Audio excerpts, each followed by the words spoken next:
Hello, everyone, and welcome to episode 189 of Classic Elite. My name is Scott. I've got Dustin with me. What's going on, man?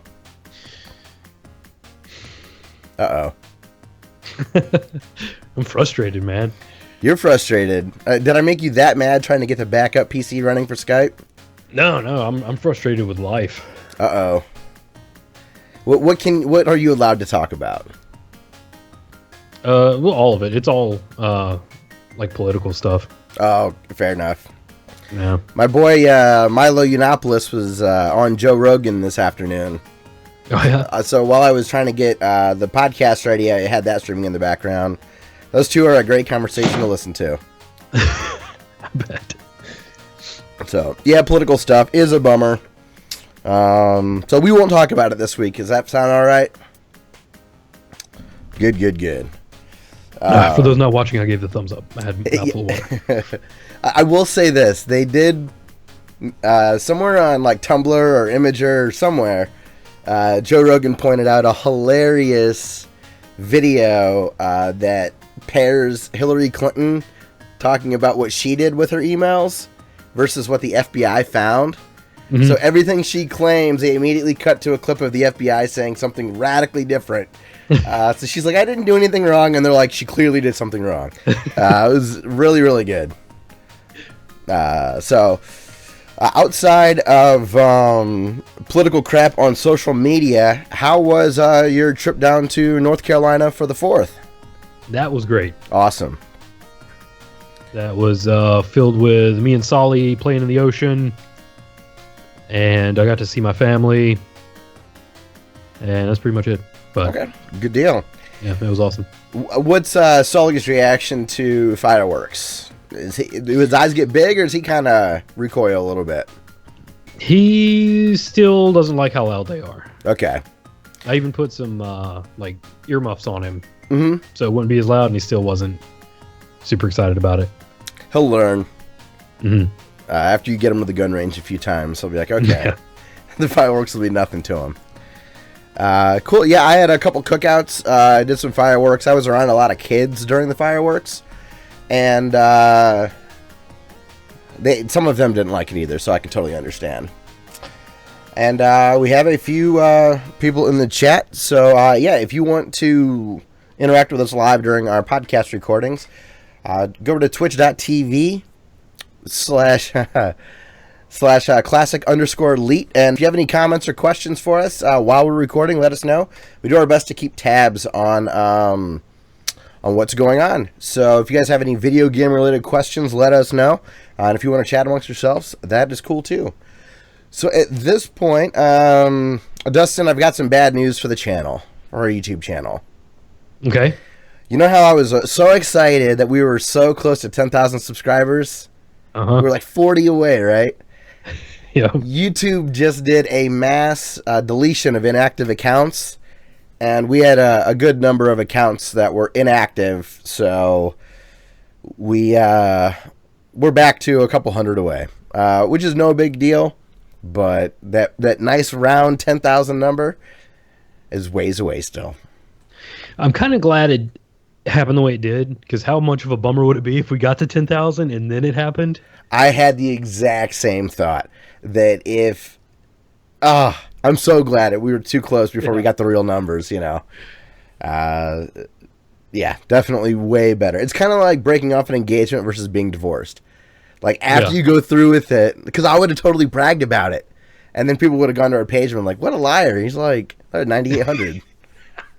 That's not even close. Been a bummer. So, yeah, but if you're not a subscriber to our YouTube channel, you can do that at Classic Elite, or youtube.com/Classic Elite. So, as far as video games are concerned, Dustin, we don't have a ton of news to talk about. It's been a couple of weeks, and not a lot has happened. So, there were a couple of things that I wanted to chat about, just kind of get your input and whatnot. So, as far as the first bit of news, did you happen to see, not this week, but last week, there was a Ford dealership that got in trouble for stealing artwork from the game Overwatch? I haven't seen that, no. So, what they did was they took the artwork for, did I say Overwatch? You did. Damn it, Firewatch. The indie game where you are like a park ranger in towers and you're looking for fires to put out and stuff. I don't know if it's the Journey people, but it was compared to Journey a lot. So, anyways, it's beautiful artwork. And anyways, for this Ford dealership, I want to be very clear. This is a dealership that took this artwork and kind of put their own logos over top of it. Mm-hmm. And the first headline I wrote about this, the reason I really want to talk about it, is I understand how this could happen. Because I make artwork for, not Ford directly, but for dealerships. So I'll put together designs and then I send it into Ford directly for them to review it. But only if the dealership is going to get a kickback on the artwork. So if the dealership's not going to get any kickback, then they just kind of post whatever they want. So someone could have just found this image, not gone through the proper Ford channels and put this up. And what had happened was the very first article I read about it blanketly blamed Ford as a company for copyright infringement. Oh. And it's like, them as a big company probably didn't sanction this or do this. It was just kind of a rogue campaign. So, and I wanted to tell a story. I had this kind of happen to me. I used an image and a piece of art that was approved. This is not Ford at all. This is a different customer. Mm-hmm. But I used a piece of product that was actually sold by the local competitor and not by this jeweler. And the jeweler didn't catch it. So we had boards go up with a copyrighted image that I had no idea about. And the thing is the image that I found it, where I found the image, it was also stolen. So it was hard to find where the original image actually came from. So I'm hyper careful now, and I would be so embarrassed if I would have done this, because this is probably, I think it was a small town in Massachusetts. So they probably didn't think anything of it, like no big deal, it's kind of neat artwork, and then before you know it, you're on Kotaku and CBS and all this stuff. So, yeah. It's Eric, I wouldn't put too much thought into the chat room at this point. If they do say something video game related, we'll let them know. I don't know. Do you have any thoughts on that? I know you don't have to deal with copyright stuff too much. I do it all the time when I make thumbnails for Classic Elite. That's true. You do. I'm just like, hey, that looks good in Google Images. Snake that. So usually, I don't know. It's a really gray area, but this was very clearly for commercial purposes. So that was a pretty interesting story. And then this one, I don't know where I necessarily fall on this. This is a gray area. Did you see that PlayStation banned a user whose name is Jihad? But that's really his real name. So he's using his name is Jihad? Yeah. So his name's Jihad, and he got banned from PlayStation because they're like, hey, your name has connotations to it. And he's like, that's my real name. And they're like, we're still going to make you change it. And there were a lot of people that were really up in arms about this, right? 30 years ago, Jihad had a different connotation than it does now. Now you think of really aggressive, like we said, we won't get into political stuff, but it has a connotation now, right? Yeah. I related to, what if you're Dick instead of Richard or Rick or Rich? You go by Dick. You can't have that as a PlayStation name according to their terms of service. So I wouldn't see anybody fighting for to have the name Dick in their thing, their PSN name. So I don't see a big deal in this at all. But some people really sided with this guy, and I don't know. What do you think? You think it's okay they banned it? Do you think that they should let him go through with it? Or keep it, I should say. Dude's name is Jihad. So, I don't know. Spell it phonetically. Like Gee space HAD, and then your last name. But I guess you could argue that's not his name then at that point. Well, and then be creative and think of a freaking different name.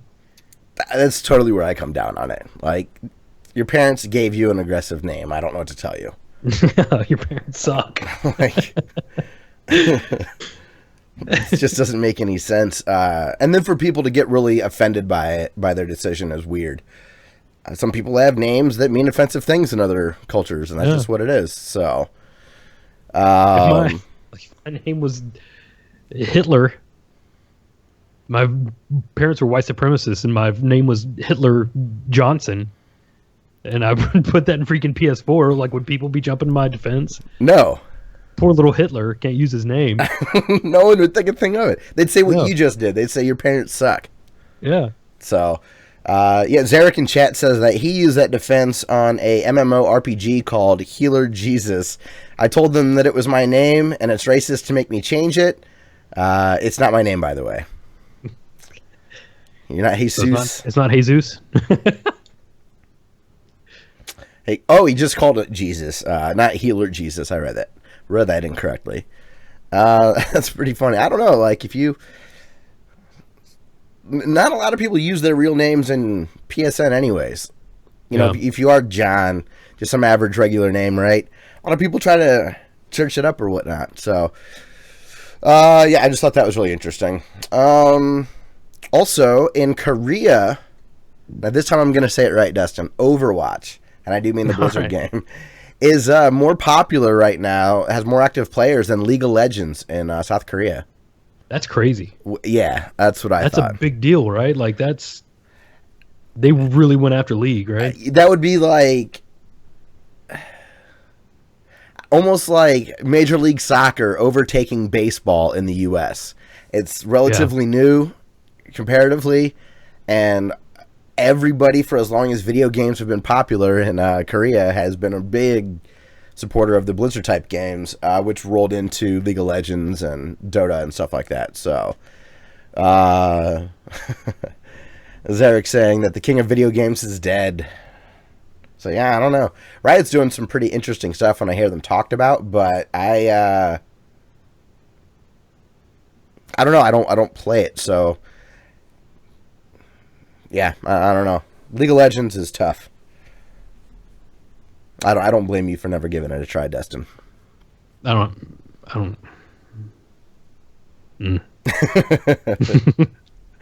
And you had something in the show notes here from Manapool, which is a Magic the Gathering podcast. Yeah, they were playing a game called Speedrunners, and the game looks really cool. But I used to hang out with Chewy, his roommate Scott, and Mike from Chewy and Mike are on the podcast. Scott is just one of their friends, and I got famous for my puns around them. And Scott was playing with Chewy on this video, and someone was frozen.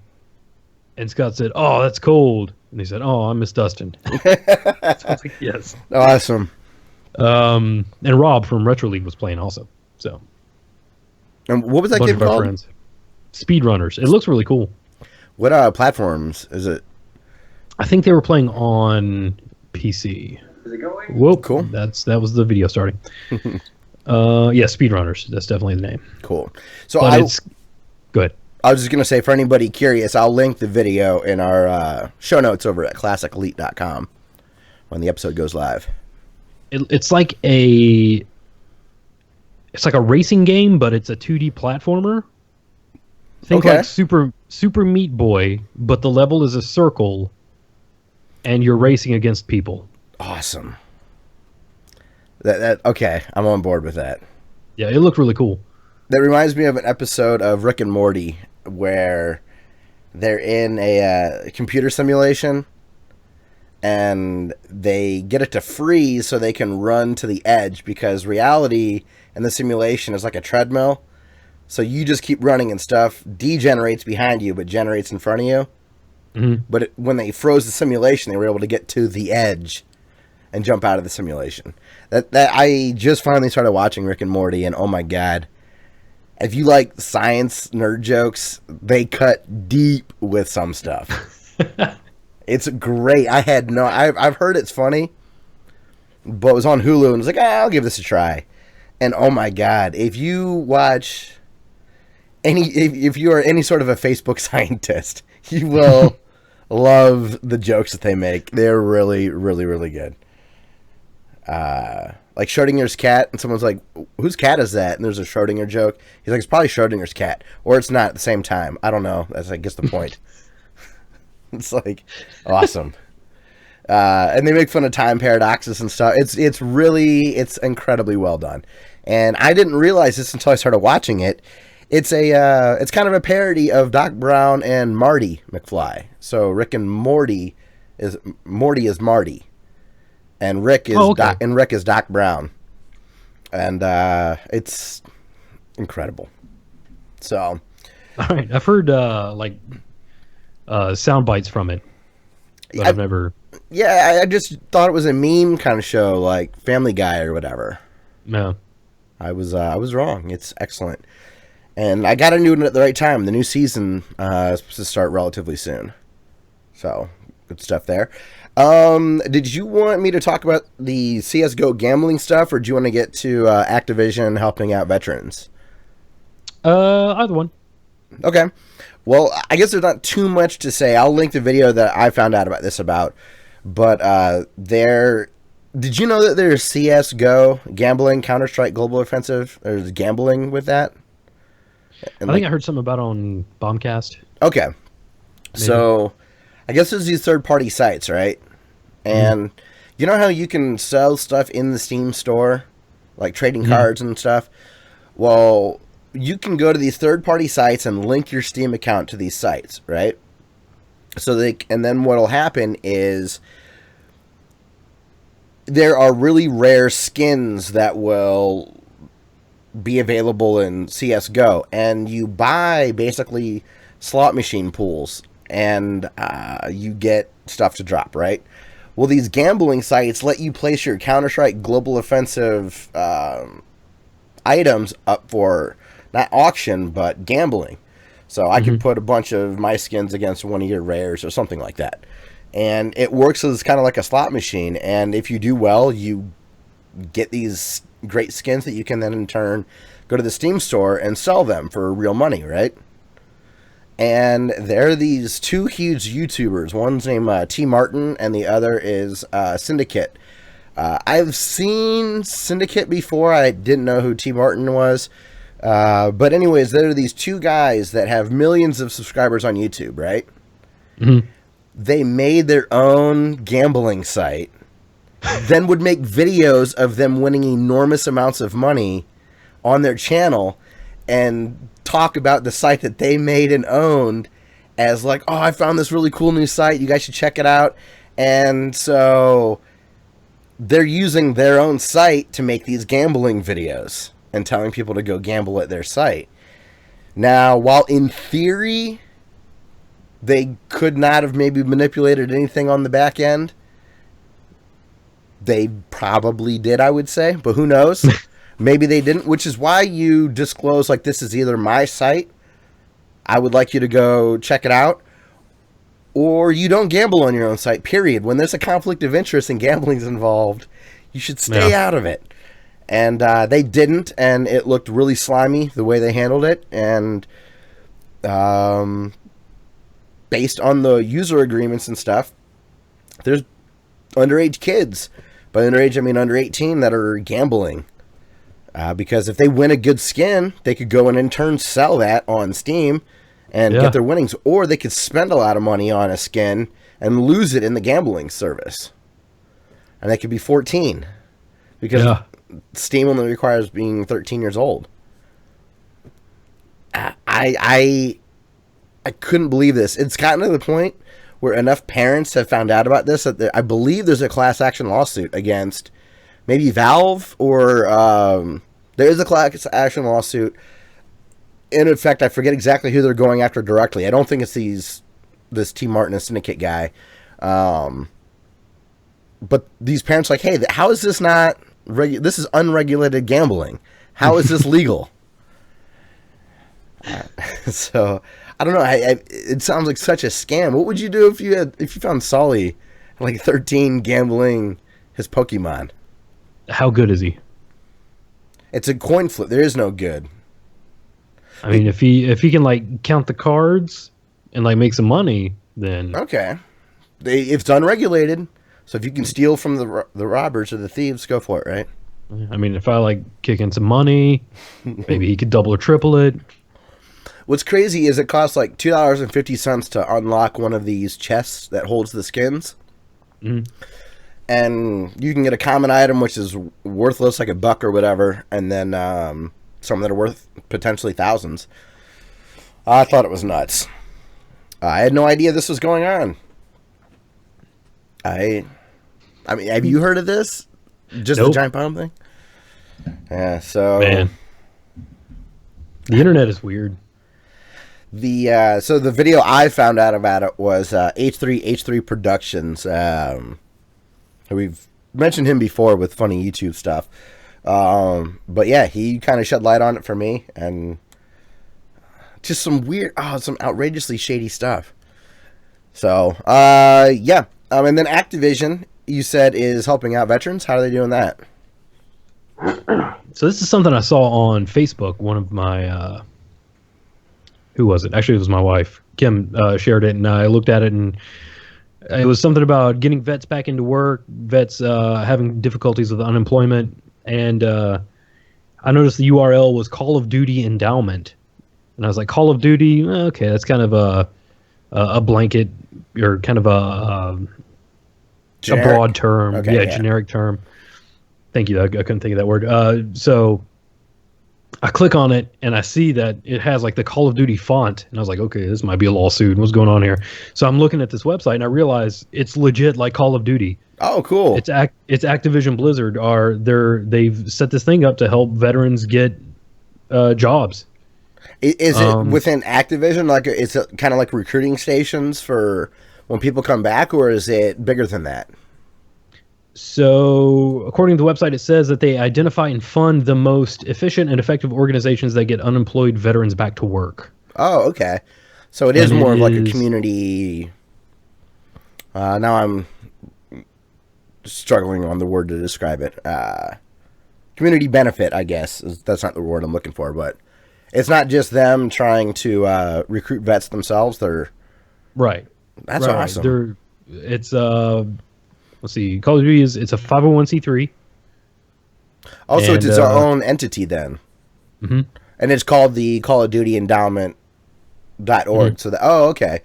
And 100% of it's donation based. 100% of online donations received go directly to endowment grantees. That's awesome. Yeah. I like seeing that kind of stuff. I remember my old job, we used to have to deal with vets quite a lot, and I was just surprised at the lack of it really felt like a lot of the times, if you were not part of a project that was specifically focused on vets, when they got back, they were only left with a GI Bill as kind of their present home, and that was it. So if you didn't want to go back to school, it didn't seem like there was any infrastructure to help ease that back in or parlay the skills that you learned into something that's going to aid your civilian life.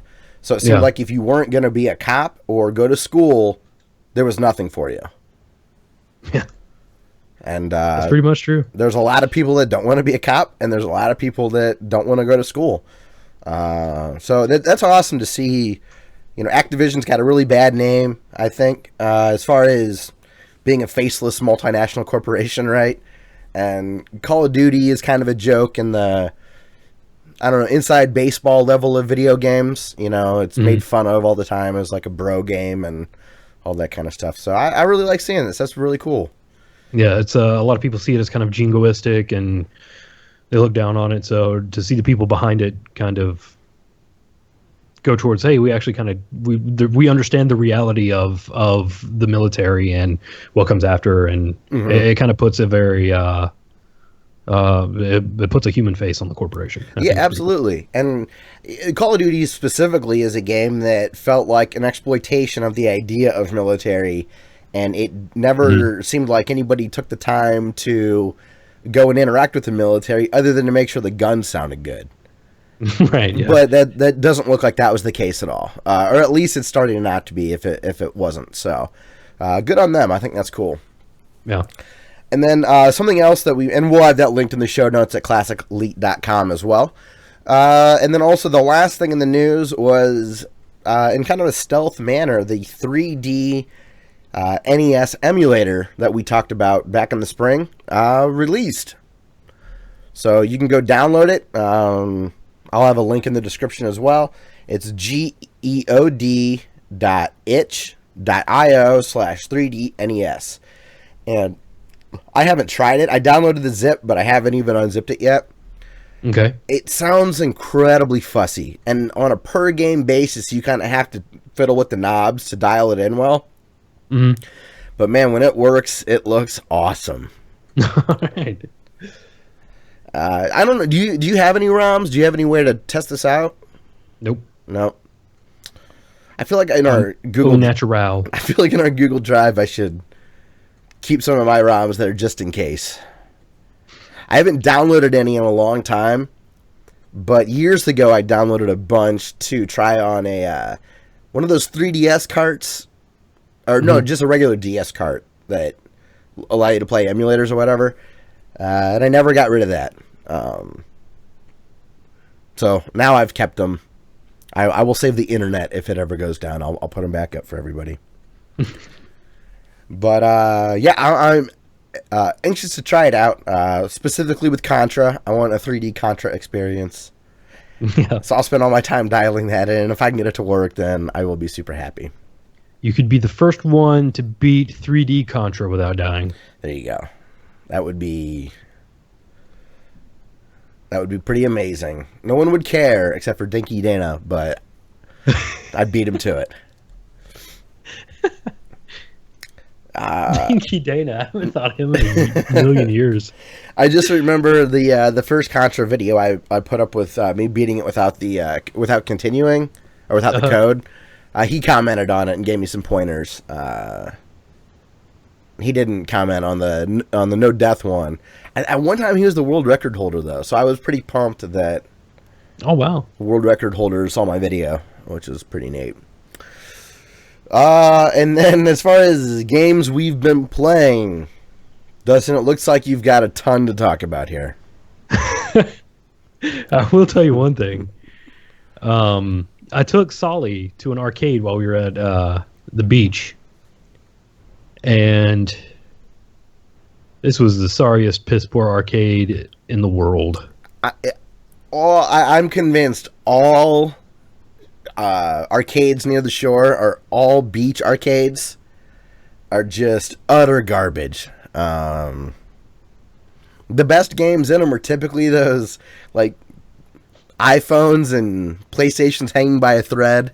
Have you seen those? Yeah. That's like the most exciting game in these. So I actually got a little excited because I walked in and I saw a Final Fight cabinet. Oh, okay. So I was like, that's awesome. I'm going to go play this video game. And it was just a MAME cabinet. Yeah, but actually, it was still Final Fight, though? Did it look like the real artwork and stuff, and they just... Mm-hmm. Yeah, It was an old Final Fight cabinet. They just turned into a MAME machine. That's less offensive to me than the people that like paint it and put their own graphics on. Well, on the other side, same wall, other side of the arcade, like right when you walk in, there was a Flappy Bird arcade machine.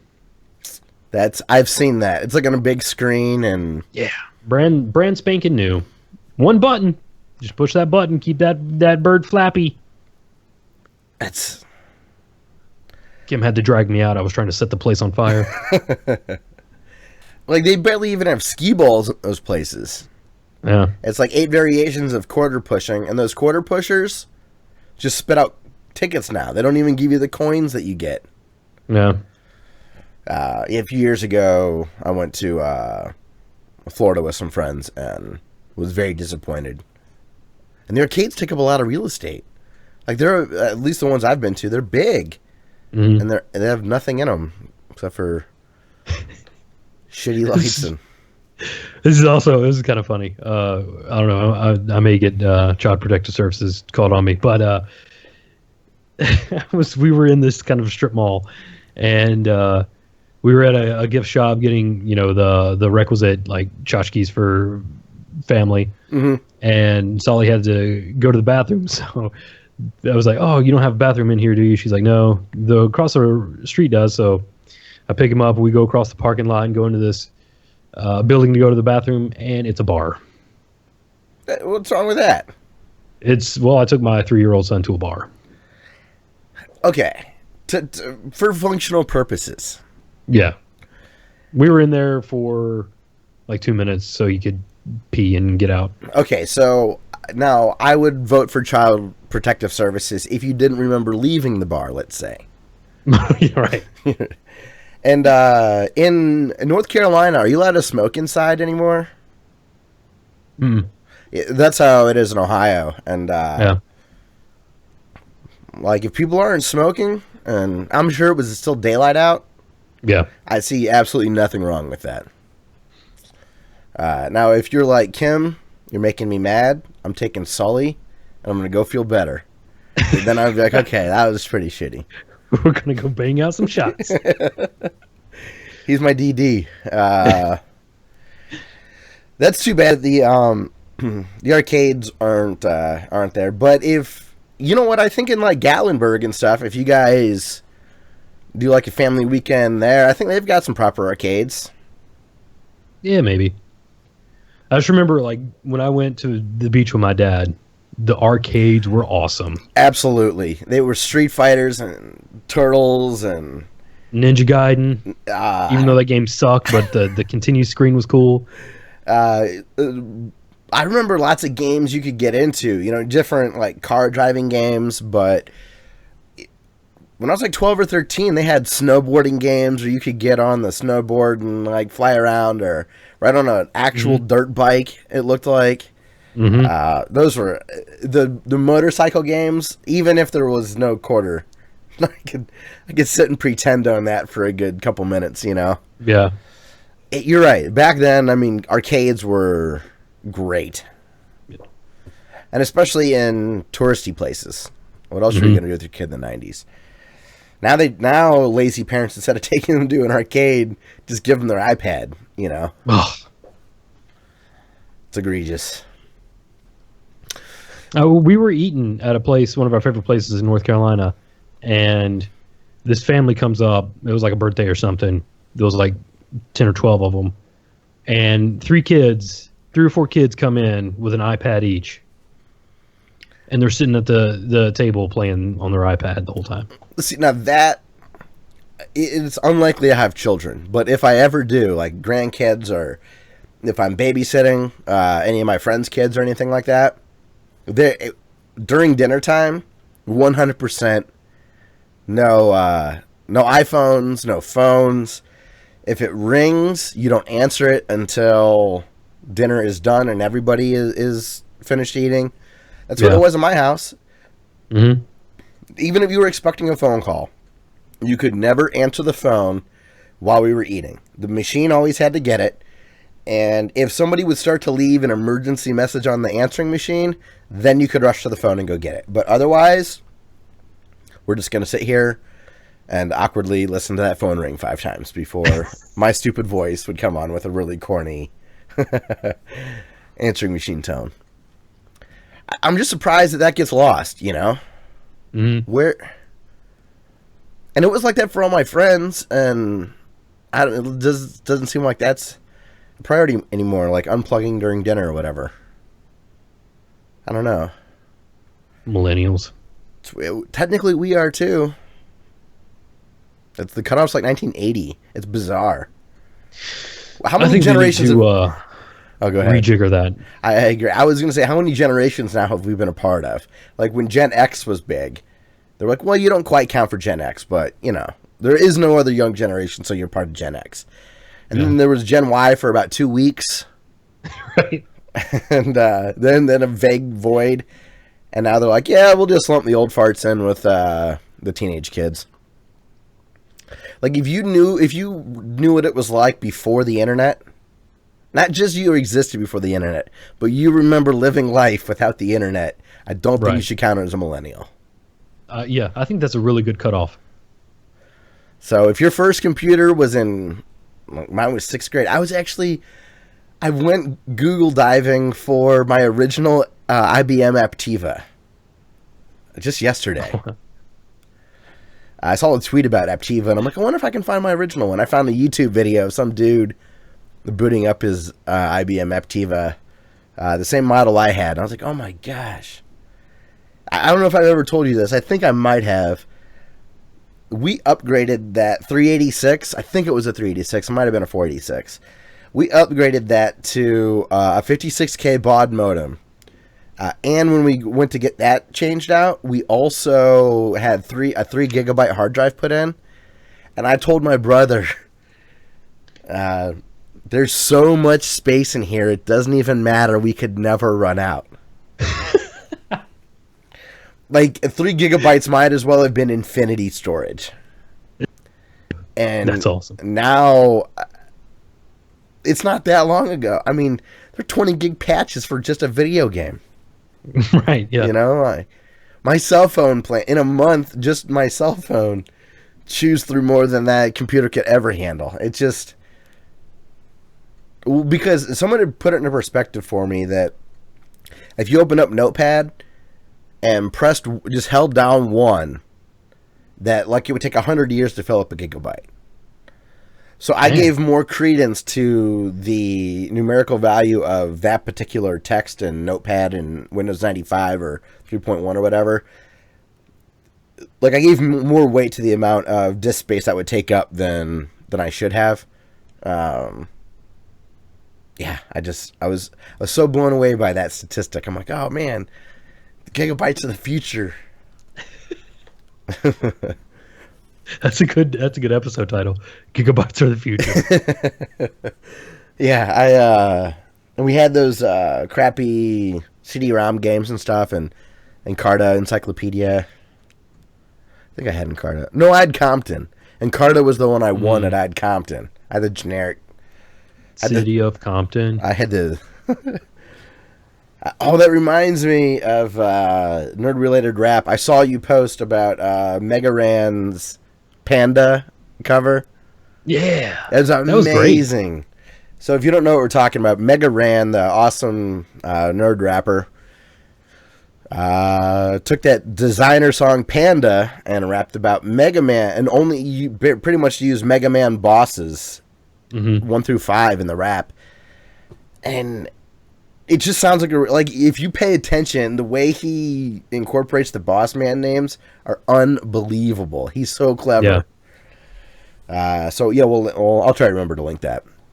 So even though you didn't get to play anything and you were disappointed in arcades, what would you have liked to play? Like, what would you have played if you would have it wouldn't have been away? Blood Omen. All right. How far along are you in that? You got to be getting pretty close.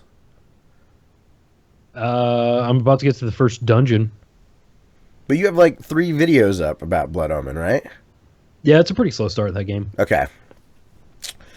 Good deal. Well, I played some Overwatch with my buddy Matt. Right. I'm getting better at Overwatch. I need to play a lot more of it, though. All the characters are so different that there's nuance to them that it's tough. It's a pretty steep learning curve to get good at that game. Yeah. Anyone can jump in with a few characters and be competent right away, but to really get the most out of it, you really need to learn not only the character skills, but the proper times to use them. And I don't know. It's tougher than people I think make it sound like. Yeah. And then there's a game called 20XX, which is a Steam Early Access game right now. It's one of my favorite years. And it is clearly a Mega Man clone, right? Mm-hmm. But it's like Rogue Legacy meets Mega Man. Did you ever play Rogue Legacy? So it's a roguelite or roguelike, whatever, set in Mega Man. But unfortunately, even though the aesthetics are Mega Man, the gameplay is much closer to Rogue Legacy. So it feels a little bit like a bait and switch when you go to fire up the game.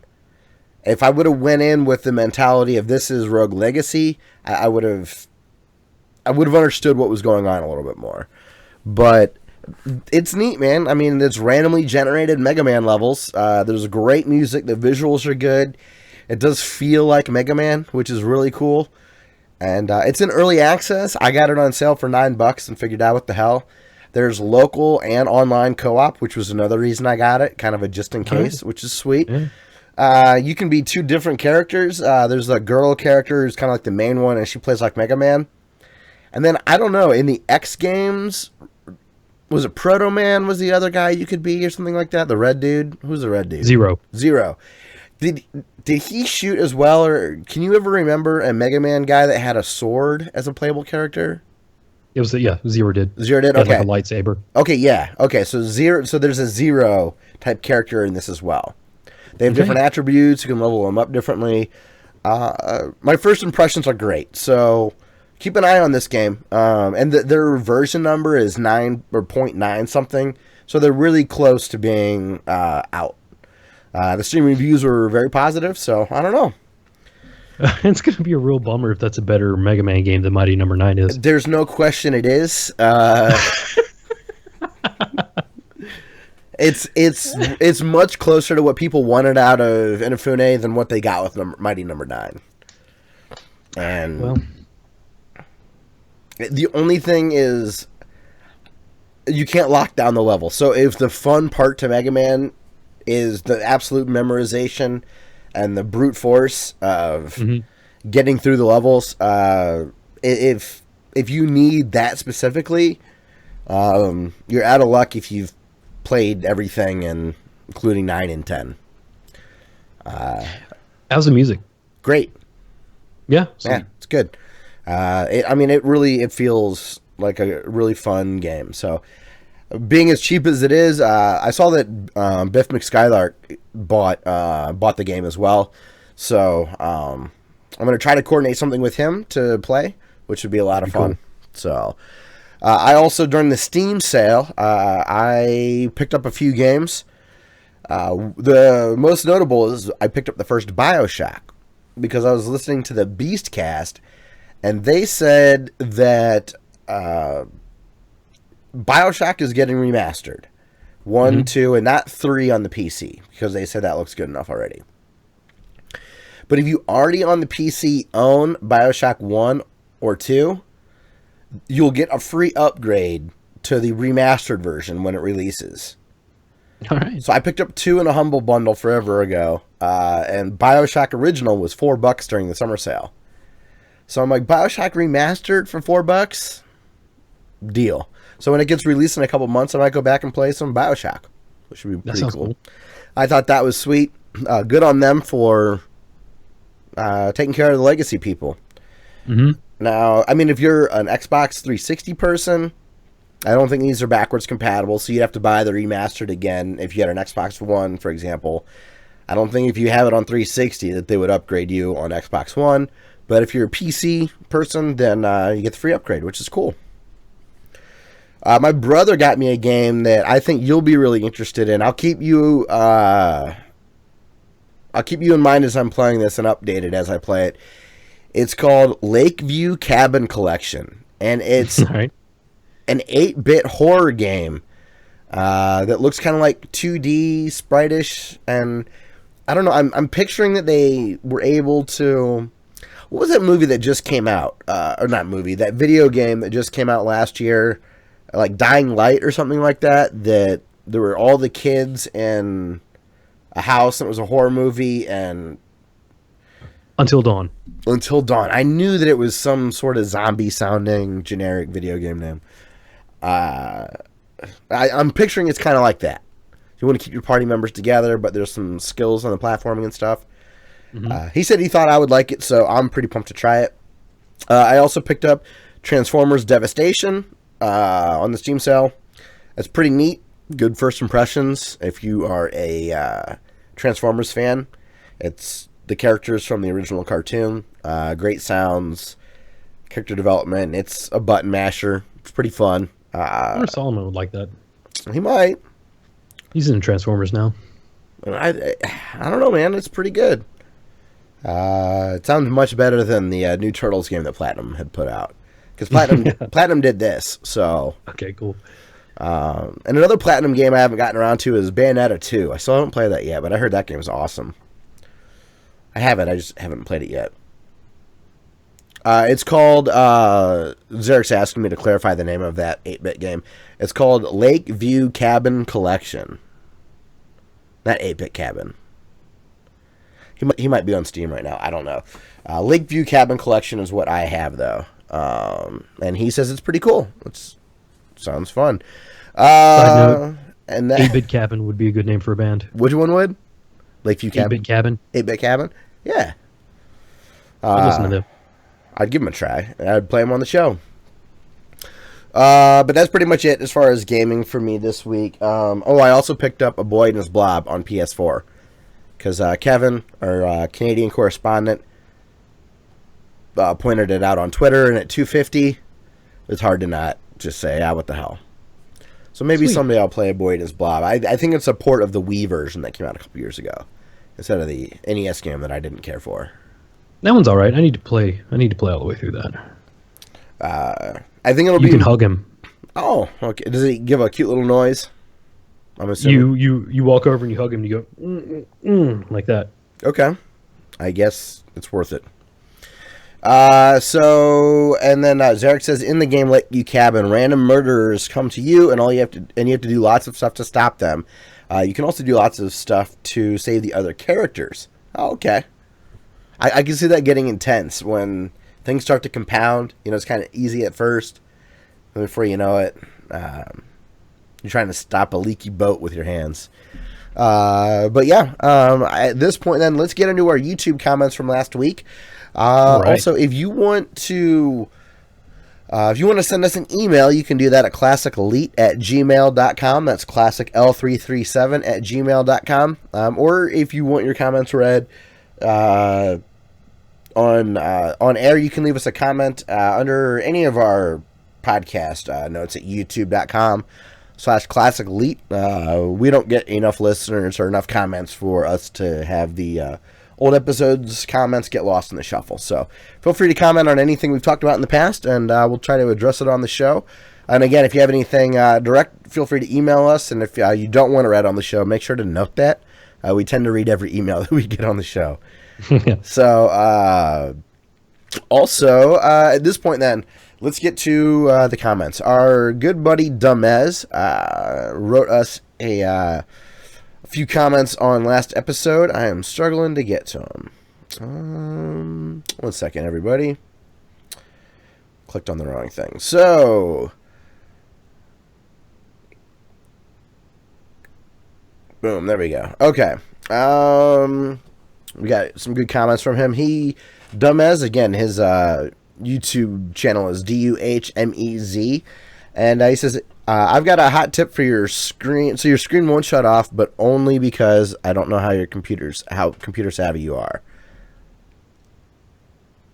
Oh, he's asking me to go to, okay, because I was complaining about my computer not working last week.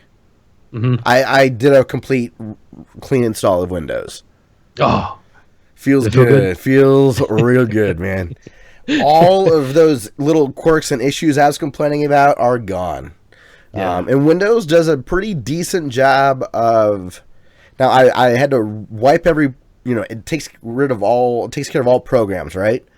Mm-hmm. But you can select an option to reinstall Windows without deleting all of your files. So any documents or stuff will still be there, but it'll wipe any program and reinstall Windows. Okay. I did a flat out 100%. Just take it all. I don't care. Yeah. Anything important is on a different drive on my computer, and then those are backed up. So nothing important is on my C drive. It's only software. And yeah, so he's suggesting I update my motherboard, and yes, I understand that.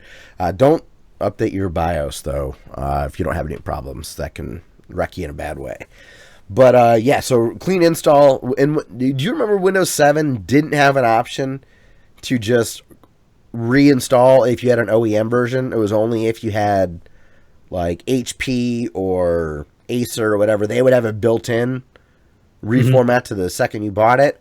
But just straight up an OEM version of Windows 7, I could be wrong, but I couldn't find any way to just reinstall it from in Windows. I needed the CD and the CD key, and if you installed it too much, your key would go bad. Yeah. This way, your key doesn't go bad, which is great. So yeah, let's see here. He says potatoes, chili, and Tabasco are 3 of the 4 key food groups. Awesome. He's regarding top ramen. He said his family was so poor, we could never have top ramen. We couldn't even afford ramen. In Canada, I thought Canada was perfect. He said all I got was bottom ramen. That's a good one. Yeah, last week we were talking about dropping an egg in ramen and it being delicious, or 2 weeks ago, and it being delicious. Related to Mighty Number 9, Domez says, I did not back Mighty Number 9, but I did order it, and it's at the post office now for him to pick up. He will try it on the weekend, which is for him Monday and Tuesday. From what I saw, it looks fun, so I'm feeling good about it. He got the Wii U version.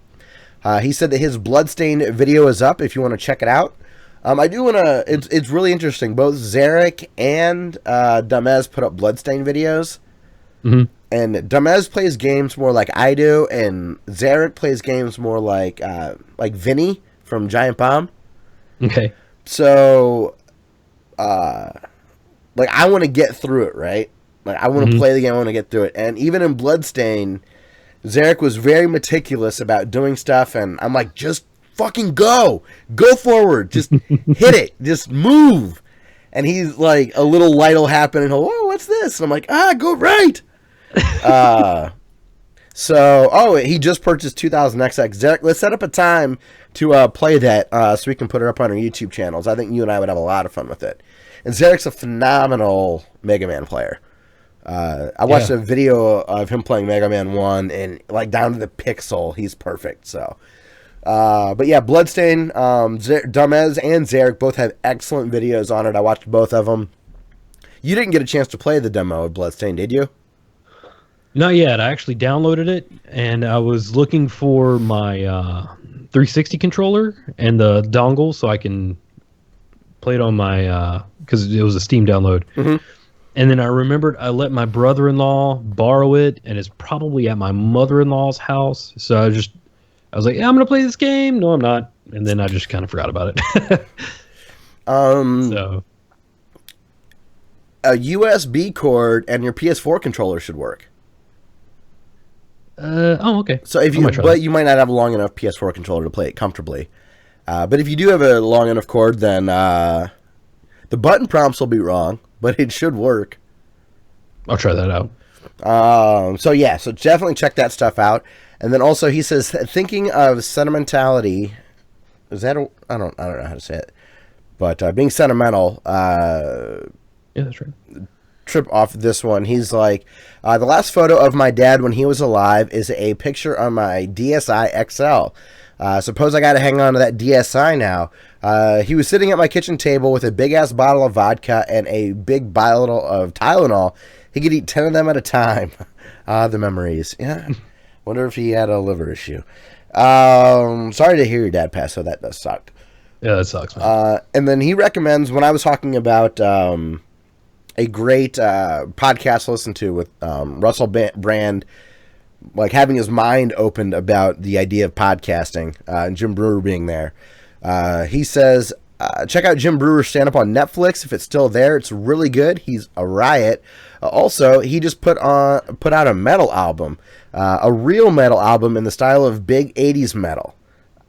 At least one song has Brian Johnson on it from AC/DC, the singer, and he duets with Brian Johnson, and it's really good. He says, I've not heard the whole album yet, but the Brian Johnson song I heard was good, and I loved it. I meant to look that up. Yeah, I will too. And then he says, Scott, in the Warcraft movie, there's a main orc magic user, or the main orc magic user is Gul'dan, the warlock from Hearthstone. That's pretty badass. He thought it was going to be a shaman, but the shaman in Hearthstone is Thrall, and Gul'dan is a badass. Yeah, dude, I play as warlock mostly right now. I'm playing as Zulok in the current season or whatever, which is fun. And then top ramen, throw in some vegetables, green pepper or whatever, toss in some chicken broth, cook with oregano, and after it's ready, shredded cheese on top. Amazing meal on the cheap. That does sound good. It's just a couple of bucks. So that's a good idea. He says, I was just being a douchebag when I was saying culty classic. And he says, Dustin, I have no idea what Hot Rod is. Perhaps I should check it out. Sounds like Andy Samberg is in it, and I love him.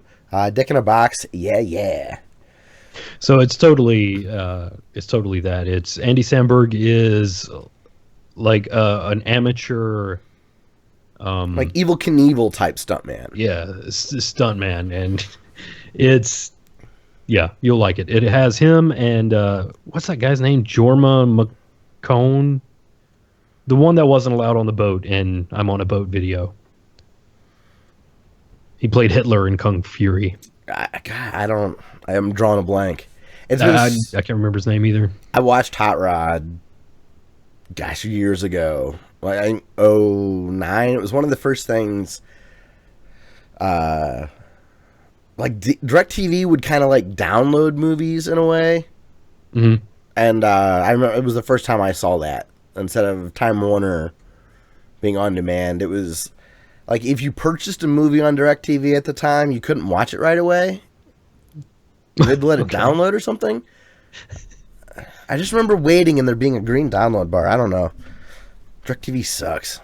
Yeah, but it's Andy Samberg, Jorma, Bill Hader, and Danny McBride, and it's stupid funny. It's great. Danny McBride's in it. You know, I thought about keeping my HBO subscription when Game of Thrones ended because of that Vice Principal show. Like, Bill Murray is like a retiring principal, right? And then Danny McBride and another comedian are like either vice principals or principals at different schools competing for the main like principal job, right? Mm-hmm. And it's like HBO Danny McBride humor, so you know it's going to be Eastbound and Down style, which is cool. Awesome. So keep an eye out, everybody. Zarek says he's down for making some videos with me, so great. And speaking of Zarek, we've got a great comment from him this week. And Dustin, you're going to be the one responsible for reading it. And thanks again to Dumez. Great comments as always, man. Mm-hmm. Yeah, I hope you dig Hot Rod if you hadn't already seen it. Let's see. Zarek says, nice intro. I just picked up a Glock 26 Gen 4 for EDC. That's everyday carry if you don't know. Zarek, if we're ever in a firefight together, that works out perfectly. I can throw you Glock 19 magazines, and you can use those as a reload when you go dry. I called dibs on being just on that team. I won't be effective, but I like our chances. He says, unfortunately, I've been working a ton since then because of the holiday. I finally had a day off, so I just came back from an attempt to take it to a range. I know someone who has a private range setup. That's awesome. I wish I had something similar. When we went back there, it was overgrown and in shambles. He didn't tell me that it hasn't been used in a few years. I'm going back tomorrow with some tools. Sweet. I'm going to get it back into tip-top shape. I was unwilling to wade through a jungle to shoot. Yeah, that's cool. Like, having your own place to shoot that's just isolated is awesome. You can make up your own games. You can take different angles. It's awesome. That's actually good for if you plan on training for like real life scenarios, or if you want to do like draw from concealment, that kind of thing, because some ranges don't allow that, or like a lot of indoor ranges, they're very narrow lanes, like very specifically, right? So you can't do like side movements or like front back movements. Yep. So having somebody with their own range is really cool. He goes on to say, I can make any video game movie. All right, here I go. I choose Zelda. Here's the setting. First off, I just gotta say before he jumps in, trying to make a Zelda movie.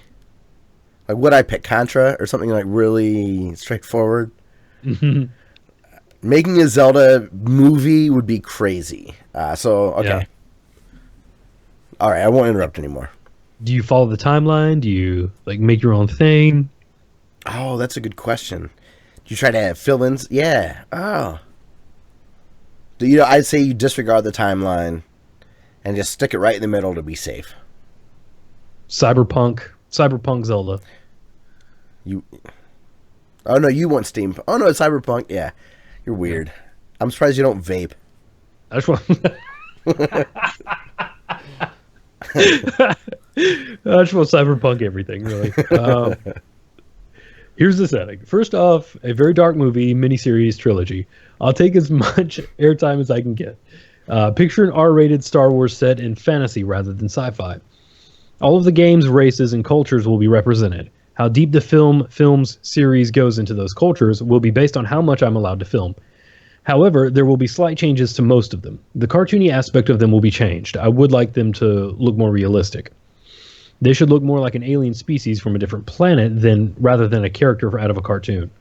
The time is set well after Ganondorf has conquered Hyrule. People have lived at least a few generations under the iron-fisted rule of Ganondorf. People have adapted to the newer, harsher way of life. There are rumored pockets of resistance still, but most believe that Ganondorf crushed them long ago. Zelda was captured many years ago. She currently exists in some sort of magical stasis created by Ganondorf. He keeps Zelda imprisoned because of the Triforce of Wisdom. If she dies, the Triforce disappears and may not reappear for years. It doesn't come back into the realm of man until it finds someone worthy of its power. He found this out when he killed the first hero of legend that tried to stop him. The Triforce of Courage was lost to him then, and he's been looking for it ever since. He would be able to extract the Triforce of Wisdom from Zelda, but she used her power to separate a small part of it. She gave it to a fairy to help her find whoever is chosen for the Triforce of Courage. The Triforce must be whole in order for him to extract it from her. Ganon does have limited access to the power of the Triforce of Wisdom through Zelda. He's also been looking for the missing piece of the Triforce of Wisdom. The fairy that carries the Triforce of Wisdom is the last of her race. Ganondorf has exterminated her entire race in search of her. The movie picks up with the fairy being wounded and narrowly escaping capture. She knows that a child has been chosen by the Triforce of Courage, and she's been looking for that child for a few years now. She's getting close, and she got clumsy in her eagerness. The fairy is found wounded and saved by a young man. His age will be determined by the amount of movies/seasons I'm allowed to make. The age of this young man at the time of the final confrontation will be 19. Take 1 year off for each movie or season, with a max of 3 movies or 3 seasons of a show. Link will recognize what she is from stories he's been told. He knows he's supposed to report any fairies immediately, but he shelters it instead. He will be reluctant to believe what the fairy tells him about the Triforce. His entire family is murdered by soldiers because of his decision to shelter the fairy. The fairy will tell the tale of the death of the first hero of the Triforce of Courage through flashback. I picture Ganondorf defeating the hero in single combat. I picture blood and rain. I will not be cutting away during the killing blow. You will get to see that blow fall and the hero die. The fairy will tell him that he must gather certain magical items and train. She will tell him that he's not yet ready. This would all take place in the first episode if it was a series. The series would follow Link's journey through Hyrule while he trained and gathered what he needed. He would meet all the races of Hyrule. Some will hate him, some will betray him, some will train him. And he may also win the love of someone as well. Or he may also win the love of some as well. No one will be safe. I want enough beloved characters to die so that you fear even Link's journey may end in his failure or death. I chuckled myself out on the above comment. I may not post much more. And then he ends with, your child likes to watch Sonic drown. That has to be one of the most panic-inducing moments in any game. I don't know of a single person who doesn't have a ton of anxiety the moment they hear the music that plays when Sonic is about to drown. Well, I know of one now. Yeah, I hated that sound. That sucked. Yeah. I don't know, like, that would be, I think it'd be fun if a Zelda movie could be really well made. I think that would be super fun. And a dark one, I think, would make sense. It's weird, like when he mentions Ganondorf killing Link, I'm wondering if he means, like, ultimately, no matter what in his story, Ganondorf wins, or if it's just one of the scenes. So that would be wild if the Zelda movie had Link die at the end, and it felt permanent. Because you would assume after a long journey he wouldn't die. But then I guess that would just put this in the Majora's Mask timeline, right? Yeah. So it all works according to the you can be Schrodinger Zelda, right? Because he can be both alive and dead at the same time, and you don't know until you observe it. That's right. You can only count the likelihood of whether it will be alive or dead when it is observed. So yeah, cool, man. I appreciate all the thought you put into that. That would be fun. I feel like I've read a screenplay, right? Yeah, I'd watch that. And I know you usually read Zara's comments, but just since you have a 3-year-old, I don't want to make you say all this shit that Dumbass puts in her comments that are funny. But that was one giant paragraph. I don't know if that was mashed out on a phone. Oh yeah, in the end he says that it was the first hero that tried to save Zelda. I get where he's going, and then the story resets. But he shows the killing blow, which is cool. That'd be fun, man. I'd love to see someone like real clever vet a full script on that. I would enjoy it. Well, actually, isn't that why the timeline bifurcates? Isn't like the timeline that ends in The Adventure of a Link? It goes there because one of the Heroes of Time failed and it splits. Yeah, I thought that it was like at the beginning of Ocarina, like when Ganondorf's storming out of the castle, he does kill Link then, and that's when Majora's Mask starts, which takes you to Link, Zelda 2 and Zelda 1 on the NES, right? Right. Yeah, Zelda 1, and then it ends with Adventure of Link, where you... Yeah, that's what it does, yeah. Murder your shadow. Yeah, in this universe, Zarek is saying that just the person who possesses the Triforce of Courage is the hero. So it feels almost like Thor. Like, Thor could be anybody, just as long as they have that, whatever the hell that hammer's called. Mjolnir, there it is. You know, I had some friends asking me, they're like, hey, we want to see Captain America 3, but we also want to be ready for it.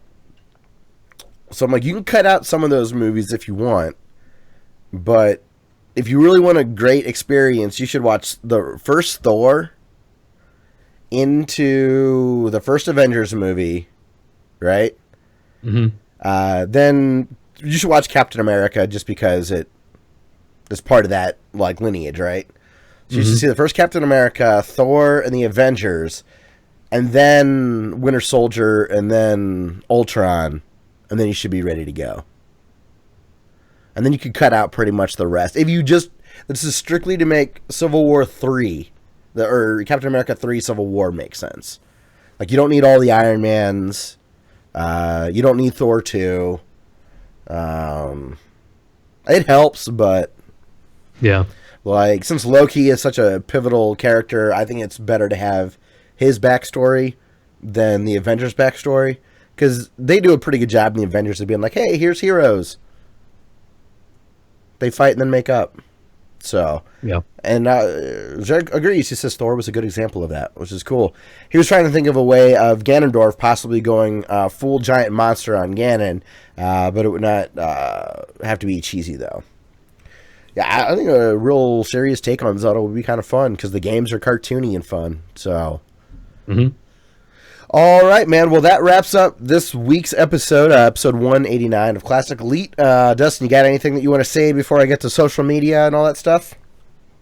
A couple of things. I've got to. I did get to shoot the AR. Oh, at a range. How'd it feel? Pretty good.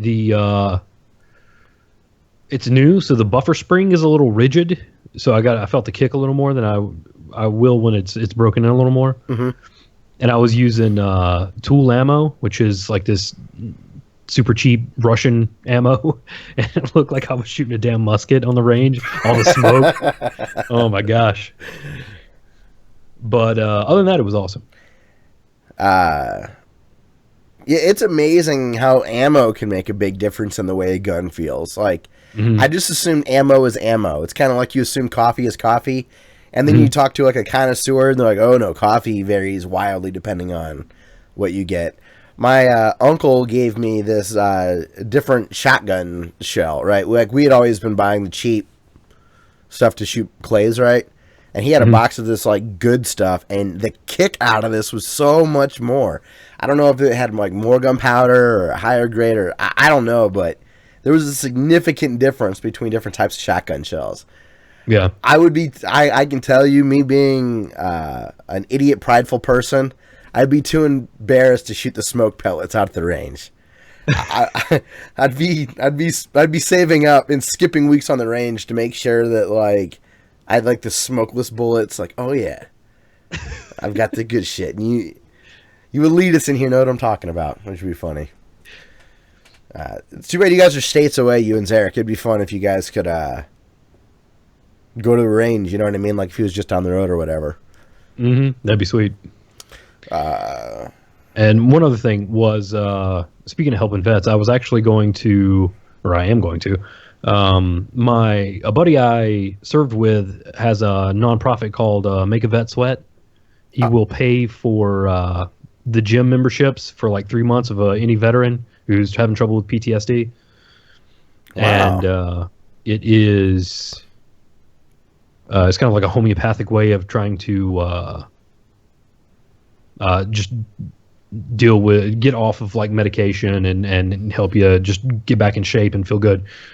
And he's doing fundraising, so I will be helping him with that. Sweet. Yeah, I was gonna say bring up the URL and stuff unless that's already set. So what? What's the URL or? Oh, okay. It is classy.org/no greater love. Cool. That'll bring up mine. That's a good physical activity is a great way to help with mental struggles. So that's a really smart way to kind of channel that energy. Also, I would imagine it would be pretty easy to come back from Iraq or Iran or Afghanistan, or hell, even if you're stationed in Germany or whatever, but just to adjust back to civilian life, it'd be really easy to be like, oh, I don't have to go running today. Like, it's just such a part of your life that it's just what you did in the military. Even when you're not, I could see, like, oh, I don't have anyone to work out with, or I need some motivation to get me going. And if you got a gym membership, you feel, more likely to go, I think. Yeah, cool. Yeah, but he's trying to raise $50,000. I'm trying to raise $1,000. And it's weird because I feel it's basically Extra Life, right? Mm-hmm. Where I'm like just helping to make money for this. But there's no planned, like, Extra Life culminates with like 24 hours of games. So I'm trying to think of something like, if you donate, I'll do this kind of thing. Like, I'll run 5 miles, and I don't think anybody would want to watch a video of me running 5 miles. I'll try to think of something. I'll try to help with that. There's got to be a gimmick that we can, because the idea would be to get vets that have been back for a while interested in it. So something that would get people like you involved. Outside of just knowing the person firsthand. Like, oh yeah, I'll do the ice bucket challenge version of free gym memberships or whatever. I don't know. Like, what's something that I always feel like the military is really well known for push-ups because of the drop and give me 20 stuff that's in the movies. Mm-hmm. So it'd be cool if you guys leverage like some sort of a push-up challenge or something like that. You know what I mean? Something that would be easy for a civilian like me to identify with. That might not be true in the military, but be a cool gimmick. Like, I can see myself doing 10 push-ups on camera for gym memberships for the vets or something. Yeah. I don't know. I'll try to give you some ideas. Word. Audience, if you have any ideas, let me know. Yeah, everyone chip in, leave comments. It's going from today the 6th until August 6th. That'd be great if there was just like an ongoing, like it was just a year-round like United Way. You know what I mean? Just always there. I'm sure there is a like a donate anytime you want kind of thing, but this is like specifically for like who can raise the most. Oh, gotcha. Okay, cool. There's a belt involved, like a wrestling belt. Yeah, like it says beat PTSD, and it's like enormous. Damn. That in itself. I could Right. get bragging rights right there. That's awesome. Competition, man. It's great for everybody. So, yeah, at this point, anything else you wanted to chat about? That's it. Cool. We'll have to try to remember to put that in the show notes. We'll talk about that at the beginning of the next episode as well. It's a pretty cool cause. Okay. So, all right, everyone. Well, make sure to, if you've enjoyed the show, make sure to follow us on iTunes or subscribe on iTunes or Stitcher or Google Play. If you have just a random podcast catcher, if you type in Classic L337, you should find us there as well. Any app, I think, will work. That stuff seems to be aggregated pretty well now. If you're interested in what we have to talk about, we interact on Twitter and Facebook. YouTube is the most important place to subscribe to us if you want to give us some support. All of those places are Classic L337. And this week, I've got a good kind of summery song, Dustin. Okay. It's got a little reggae feel, which I hate reggae most of the time, but whatever. This feels like a kind of a happy summery song, so we're going to go with it. It's a remix of a dude named Mr. Spastic. It's a song called Rid. Wait, did I cut some of this off cutting? It's from it's from Mr. Spastic's album Meta, and this is a particular remix by Ultra Sid. I think Ultra Sid is awesome. I like the remix more than the original song, if I'm being quite frank. But it's great. You can get it on Bandcamp, which is sweet. So yeah, hopefully you enjoy the song, and we'll see everybody next week for episode 190. God, 190. Oh man.